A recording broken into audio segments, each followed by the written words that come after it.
Here's the punter, Trenton Gill, now to do the honors, and off we go here at Soldier Field. Kene Nwangwu now out of his end zone. And that decision to bring it out ends up not being a good one. Cost him about 5 yards as he's tackled at the 20. Minnesota's offense and QB Kirk Cousins set to go here. Not bad for a fourth-round draft pick. Well over 100 career starts now. And the chemistry with his top targets, really on point. They spend a lot of time in practice and after practice making sure the routes are run well, and he knows exactly where they're going to be on the field. And when they get open, he delivers. So they'll come up 1st and 10 now from the 33.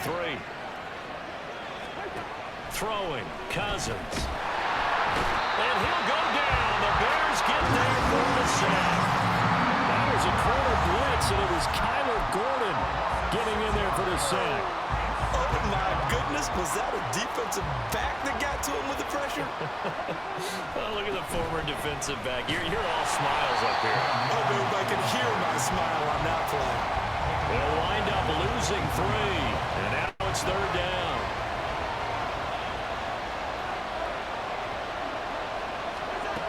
Now Cousins.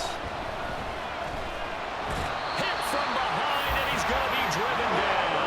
Dominique Robinson, the one who got in there to drop it. So on 4th down, Ryan Wright on the punt from Minnesota. Back deep, Trent Taylor.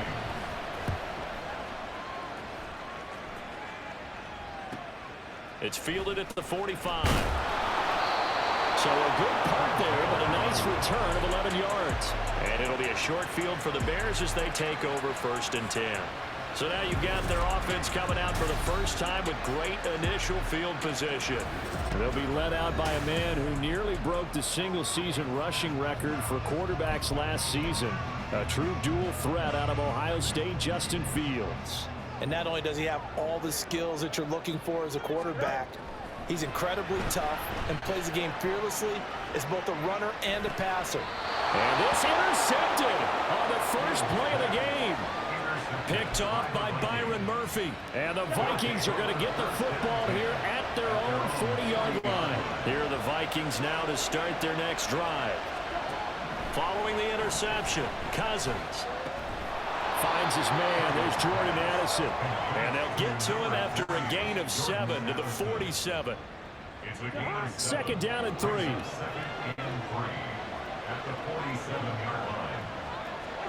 From the shotgun, it's Cousins. Looking for Addison again, and he's got him again. 2nd catch for him today, and it'll wind up a 1st down. Clock rolling as we hit the midway point of this first quarter.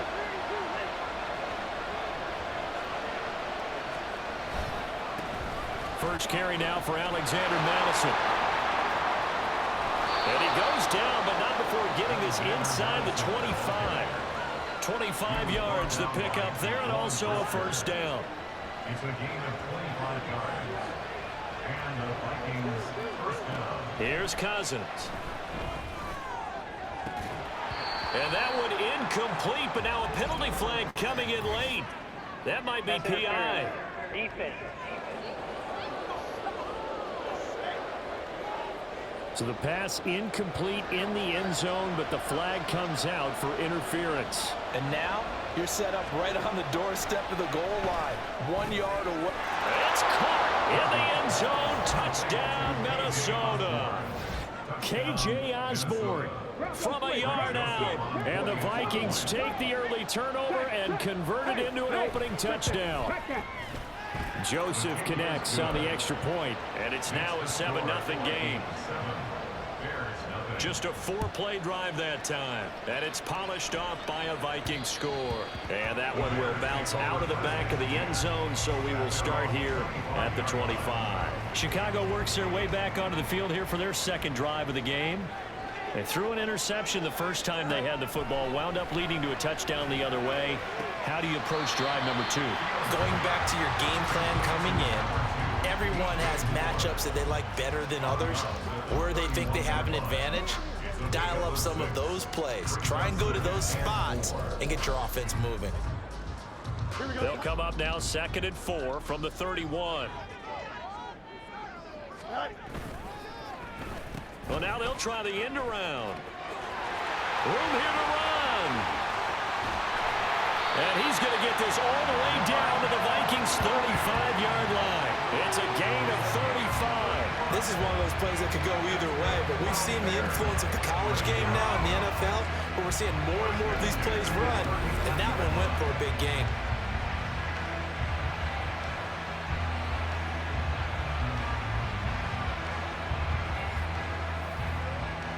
So that changes things a bit. Here's a 1st and 10 all the way down at the 35.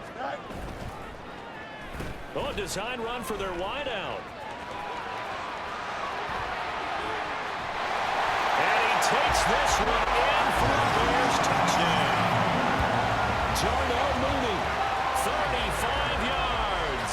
And the Bears are within an extra point of tying up this ball game. And to me, the key to a wide receiver run like that is getting around the first edge guy. It's often like a punt returner. Make that first guy miss, because if you can do that successfully and get upfield, we know good things can happen. He's able to take that one into the end zone. Bears offense staying put. Justin Fields always a threat to run. They'll go for 2 here. And they'll try a little razzle-dazzle. And this play is not going to work. He stopped short of the goal line, and this will remain a 7-6 ball game. So what do you think the mindset was there? You can tie it with a PAT here first half. Why go for the lead right now? The old school mindset says if you have a better team, you just go ahead and continue to try and dominate. There's also a school of thought, if you don't think you're quite as good, you have to try and take advantage of opportunities. And finally, I just think this is analytics coming into the game. Someone saying the more you go for 2, the better your chances are of actually getting them. They'll begin on the ground with Akers. And he can only manage to get a couple. 2nd and 8 coming up. Certainly a nice job there by the defense rallying to the football and getting him on the ground, but I think the play gets made by the defensive front, because if they can't get upfield, their job is to go ahead and get low, almost get into a ball sometimes, stack things up, and make it difficult for the runner to find a hole. That one a 1st down.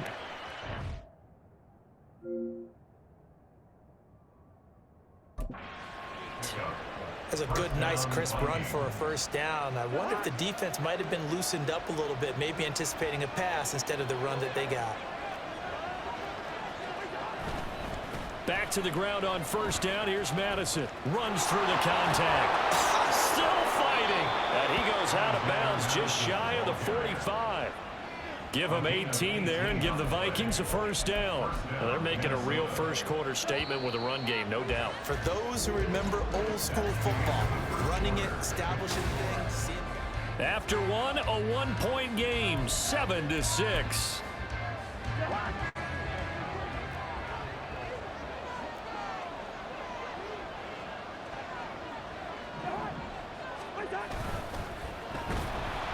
And he is going to lose yardage here.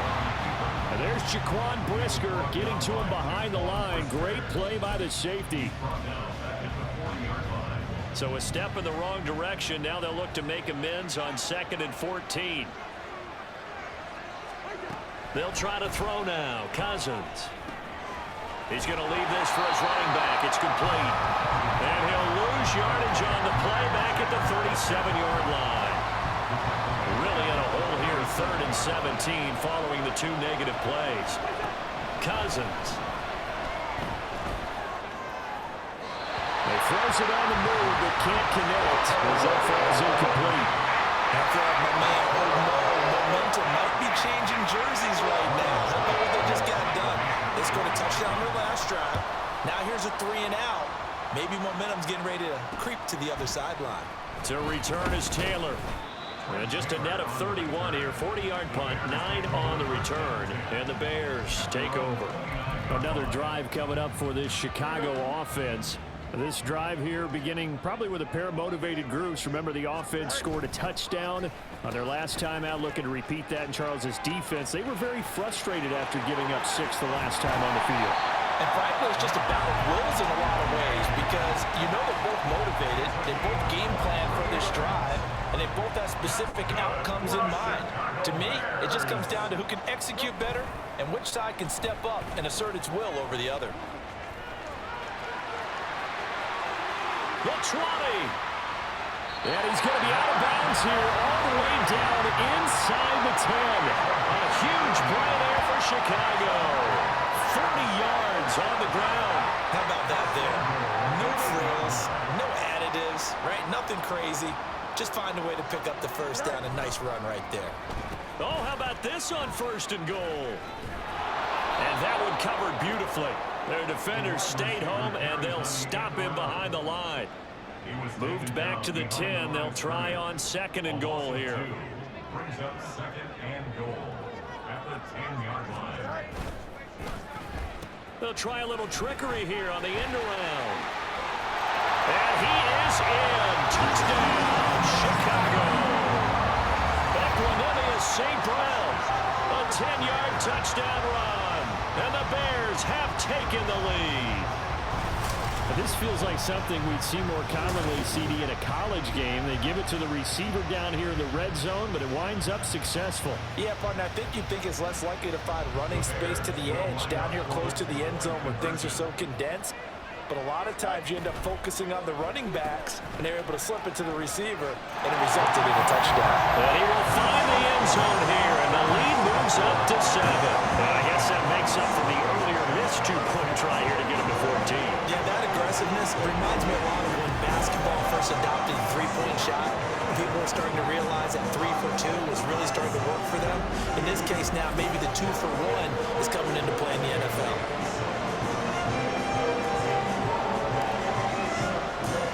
After the touchdown, here's the punter Trenton Gill to kick it away. And no thought to bring this one out. He'll just go down to a knee, and they'll take over at the 25. This offense returns to the fold along with running back Alexander Madison. And I'm wondering if maybe they don't go away from him on this drive a little bit. He's been great, but they haven't scored a lot of points.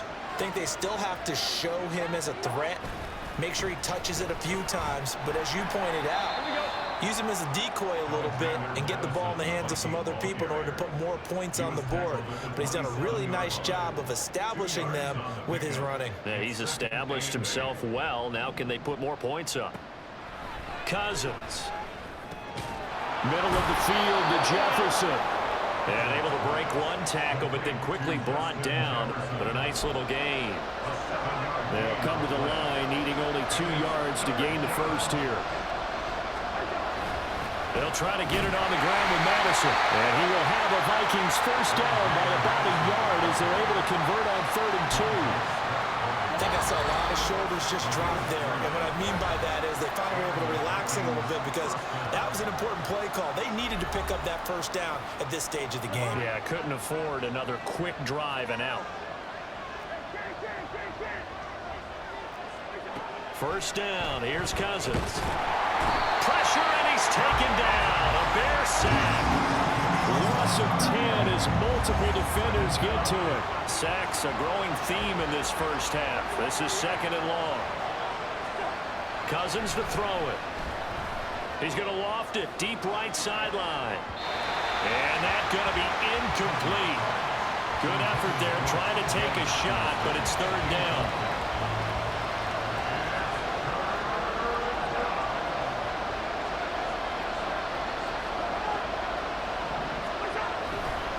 Now they show jet sweep, but instead a run.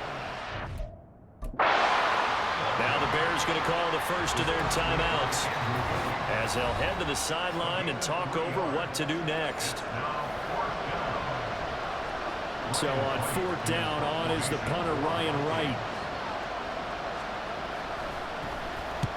He's been a busy man here in this first half as he gets it away. Taylor now returning it. They'll net only 35 here following a 43-yard boot, 8-yard return. And out will come the offense as they take over. And now Chicago getting ready to go as they take the field. And still plenty of time remaining here in the half, more than a minute. And we'll see if they just want to protect that lead or try to add on to it. Well, with as much time as is left on the clock, I would imagine it would be the latter. I think they're going to try and add on to it. So what they're going to tell the team is very simply, if you can get out of bounds after making a play downfield, terrific. If you can't, everyone hustle to the line of scrimmage, either run another play or clock it and start over again. Down the left sideline. And he'll get this down to the 39-yard line. Now the Bears going to use the second of their timeouts, as it'll come with 36 ticks to go in half number one. And they'll go on the ground. I don't think anyone in the building fooled right there, as that one is going to blow up in their faces. Now that's going to go as a loss of 6, and it'll set them back for second down.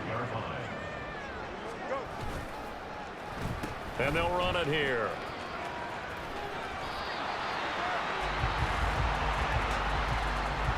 And we're going to get a timeout with 2 seconds remaining in the second quarter.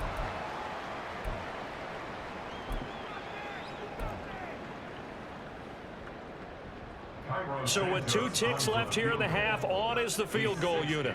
They spot it on the midfield stripe, so it is a 60-yard attempt here. That's running out of steam, and it won't get there. He left it just short. No good. So we come upon halftime here at Soldier Field with the Bears out in front. As we send you down to Orlando, where Jonathan Coachman has our EA Sports halftime report. Coach. All right, Brandon, back to you two in just a bit. But first, welcome everyone to downtown Orlando and our EA Sports halftime report. We were certainly treated to an entertaining first half. Both these teams with some high points and maybe a couple.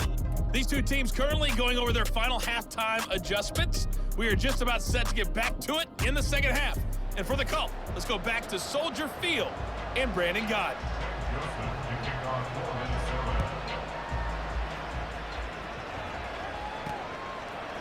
Scott on the return out of the end zone.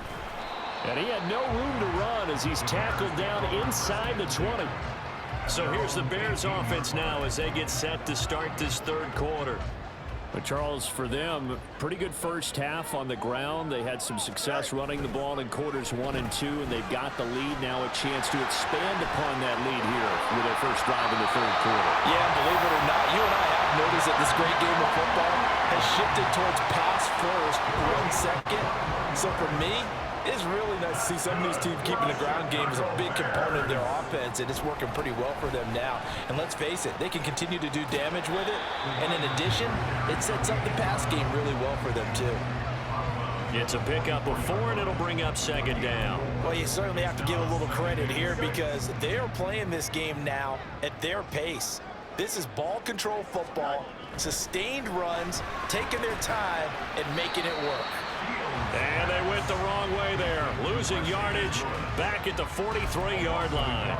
Now they're going to be dealing with a 3rd and 7 as that one officially a loss of 1. So 7 yards from the first down here as they come up to the line of scrimmage. And they'll go with a ground attack here. And a strong run that time as he's across midfield and down to the 43. First down for the Bears, a gain of 15. Well, partner, if we had their entire playbook in front of us, I'm not sure we would have picked out that play as the one to run in that situation. How about the guts of the offensive coordinator? Dialing that one up into great success.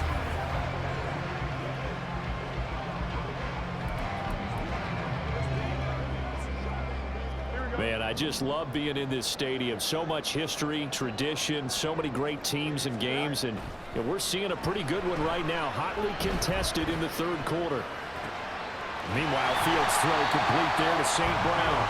He'll be stopped at the 35, but not before he picks up 7 yards. In so many ways, throwing the hitch route is actually one of the safer things an offense can do.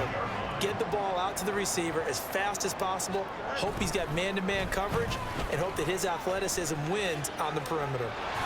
And a great job there to read that one defensively. They've strung him out, would not allow him to cut upfield. Line of scrimmage, the 31 now on 1st and 10. And they'll go on the ground. And that one covered beautifully. Their defenders stayed home, and they'll stop him behind the line.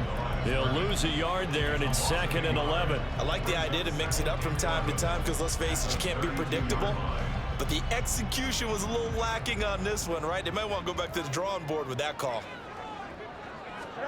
Looking to throw on 2nd down, Fields. And he's going to go down. They get to him back at the 40.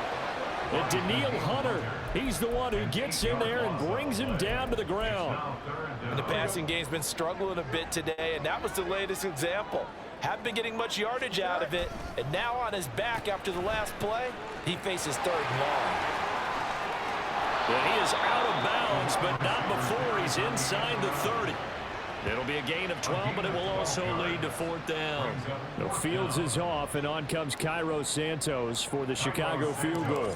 Spotted at the left hash, this from 45. Santos' kick is up and through, and they will move up by 10 now, 17-7.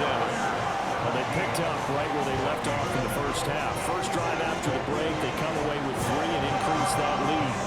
Yeah, and you just want to keep building on that lead, don't you? Whether it's 6 points or 3 points, take everything you can get, keep maneuvering, keep adding to it, keep making it difficult for them to come back. Taken at the goal line. And ultimately, he stopped right where he would have been if he had simply gone down to a knee at the 25. It's the Vikings' turn on offense. We get ready for their first possession of the second half. And their deficit a little wider now than it was at halftime following the field goal a moment ago. But the goal is still the same because you know they want to come out, establish a rhythm in the second half, and get going. Make no mistake about it, though. Kicking field goals, not in their game plan. They need to get the ball in the end zone. So 8 yards on the completion there, and they'll be left with 2nd and a couple. Play fake, Cousins. That is into the hands of Hockenson downfield. And he gets this to the other side of midfield across the 45 before going out. Back-to-back good plays have him on the move on 1st down. To throw, Cousins. They'll find Osborne here. Give him a gain of 5 on the completion, and that's going to bring up 2nd down. Brings up 2nd and 5 at the Bears' 39-yard line. On play action, Cousins. Pass caught here by Osborne. But he is out of bounds, but not before he's inside the 30. Back-to-back receptions for him, and it's another 1st down. And they're not going to get to the line to run another play, so we will switch ends. Back now at Soldier Field. It's the Vikings in possession of the football, but they need some points. They're trailing here to start the 4th. Again, it's Cousins. This is caught by Addison. And he doesn't quite make it, taking it within an eyelash. Dropped at the 1. 1st and goal, and they got to be thinking a chance to get right back into this football game. Madison will score. Touchdown, Vikings. Well, they move the ball down the field through the air, Charles, and then finally they get the running game involved, and it works to perfection. Touchdown. And, partner, I kept waiting for that running game to come into play and actually saved it until the very end. Touchdown goes on his stat sheet, but you and I both know, and he knows as well, his teammates airing it out made this a successful drive. Now Joseph tees it up to kick off following the touchdown. And that'll be a little too hot to handle as it will skip through the end zone for a touchback here. The Chicago offense set to get started. That last touchdown has made this really tight. They're clinging now to this slim lead. Second half, they only have a field goal. This offense needs to kick it into gear. And right now, I'm looking directly at the field general, at the quarterback, because to me, he's got to take over right now. By word, pumping his team up, and then, of course, by deed with his play. My high school coach used to say that all the time. Laddie, take over by word and deed. And deed means action. Exactly. They get just a yard back there, and now they'll be looking at a tough 3rd and 15. But not much on that run, Charles. No, that's exactly the way to execute a run blitz there. They guessed correctly that they would move the ball on the ground, honed in on it, and stopped them. Mark that down for a win in the defense's column. And that one covered beautifully. Their defenders stayed home, and they'll stop him behind the line. And a loss of 3 to bring up 4. Well, they certainly didn't appear to be fired up about their options throwing the football. So, to me, this seems like a case of just kind of taking their medicine there, run the ball, see if they could pick up something. Instead, they were throwing for a loss.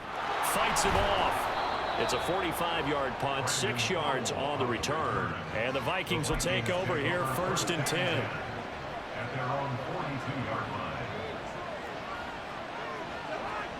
Throwing is Cousins. And he'll go down. The Bears get there for the sack. That one will set him back nearly 10 yards here on 1st down on the sack. Cousins now on 2nd down. And that'll fall incomplete. He was hit just as he let that go. And now it's 3rd down.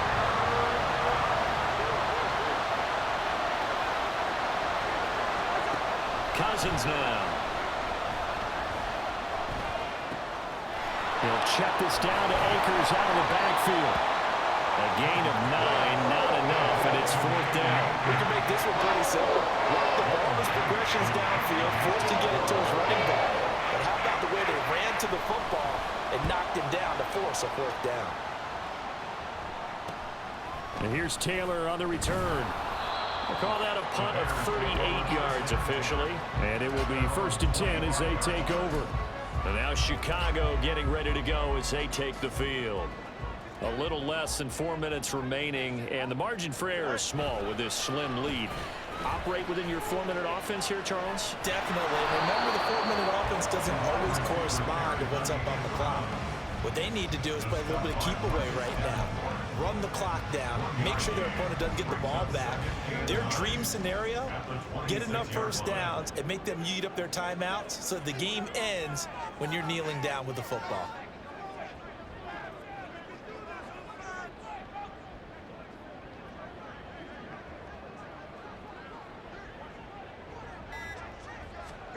Now it's Fields. This ball tipped, and it's going to be incomplete. Fortunate maybe to get that back. It's 3rd down. This a very important drive, and that incompletion leads to a very important 3rd down here if they're going to try and get the football back. Yeah, getting it back, absolutely crucial to their chances to try and win this game. I would expect a lot of pressure here. They can't afford to let them continue to get 1st downs and eat away at the clock. And now the 3rd down throw incomplete as well. Here comes the Bears punter now as he'll kick it away for the 2nd time. First kick 47. This one looks good as well. On the return is Powell. So the Vikings in possession of the football as we get you reset. Here's 1st and 10. They come up on a 1st and 10, desperately needing a score here on what could be their final drive. Meanwhile, Cousins' throw pulled in by Jefferson. This will be stopped about 2 yards shy of the marker. 8-yard gain, 2nd and 2. They'll come up now on 2nd down.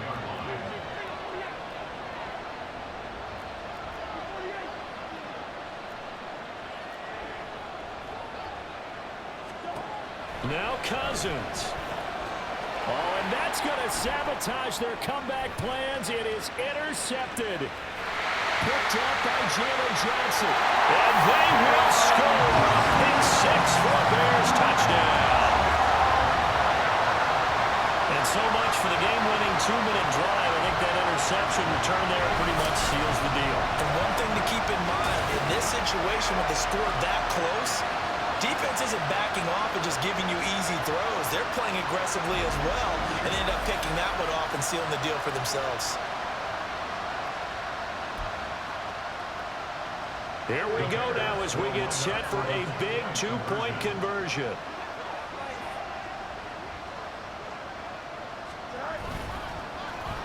And they'll try a little razzle-dazzle. And he will get into the end zone. So the lead stretches from 9 up to 11. And they turn the pick 6 into a pick 8 with that 2-point conversion. I love how you upsell.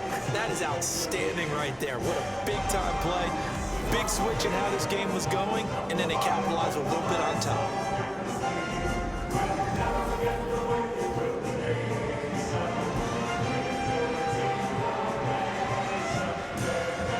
And I guess the touchdown wasn't enough. They want the onside kick as well. And the Vikings able to recover. The hands team does its job. Well, 4th quarter, they felt like they needed the football back. Unfortunately, they couldn't get it. And I know we've brought analytics into the game, and someone has said here that the data says that when a team's expecting an onside kick, 80% of the time, the team expecting it, they do actually recover the ball, which is what we saw here. I just wonder if that number is much more of a anecdotal type of a number. Kind of like when the coaches tell us, well, when you score on special teams, 93% of the time you win the game. I'm still waiting to see that number is empirical. Another throw on second down, and this one incomplete as well. Back-to-back incompletions, but we know this is definitely 4-down territory. Time not on their side. I don't think they want to try and get the first down in 2 installments. I think they got to go and get it right here, right now. Now Cousins. And this is going to be incomplete. That means it's just one last chance left, and this has to be a first down or a touchdown, or this game's over. Desperation time. Cousins on 4th down. And this is incomplete. Oh, it looked like he had a pretty good line on that one. That would have been a big play, but he could not pull it in. They've got good starting field position as they come up here 1st and 10 at their own 44. And they'll start the drive here with an end around. The Vikings going to signal for the first of their timeouts as they get the stoppage with a little over 50 seconds left to go in the game. And they'll run it here. And he's going to get this one down to the edge of the red zone. Now the Vikings will use the second of their timeouts as the clock will stop with 45 seconds left to go in the game.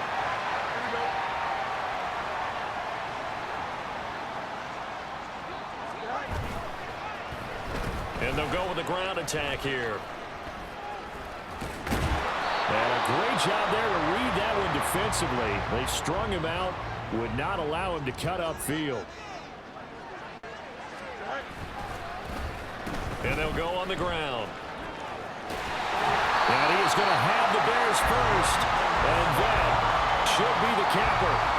It's a pickup of 5, and that should just about wrap this one up. And they'll run it here. They'll say no gain on the play, and it'll be 2nd and goal. A lot can go wrong when you call a play like this down in the red zone, but that's where you appreciate this from your head coach. He's not afraid to trust his guys to do the right thing, and as a player, that means an awful lot. And he takes this one in for a Bears touchdown. Equanimeous St. Brown with his 2nd touchdown of the afternoon. And the Bears have pretty well put it away here in the 4th quarter. And this win now going to look a little more lopsided on the scoreboard, CD. Now, some may have run out the clock in that scenario, but they wanted to put their foot on the gas, get one more touchdown, and they did just that. Well, partner, I would say the traditionalists not overly excited about that score. They'd like to see the game played a little bit differently. But what you can't argue with is their execution of that play, because it played out exactly as it was drawn up. It almost would have been a shame not to finish with such a well-run play.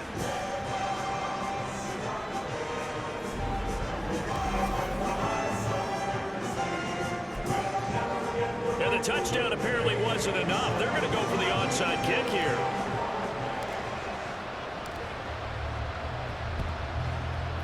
And the Vikings able to recover. The hands team does its job. The risk reward of the onside kick. When you don't get it, the risk comes out to play. And here they gave up great field position. And that's the key to everything, because you're trying your best to press advantages when you have them. And field position leads you to that type of play calling, and whether you want to blitz or whether you want to throw the ball deep, those types of things, now that they've given up that type of field position, the advantage is switched to their opponent. And Charles, you know what coaches always tell us. We want to win our home games. That much we know. We want to protect our home turf.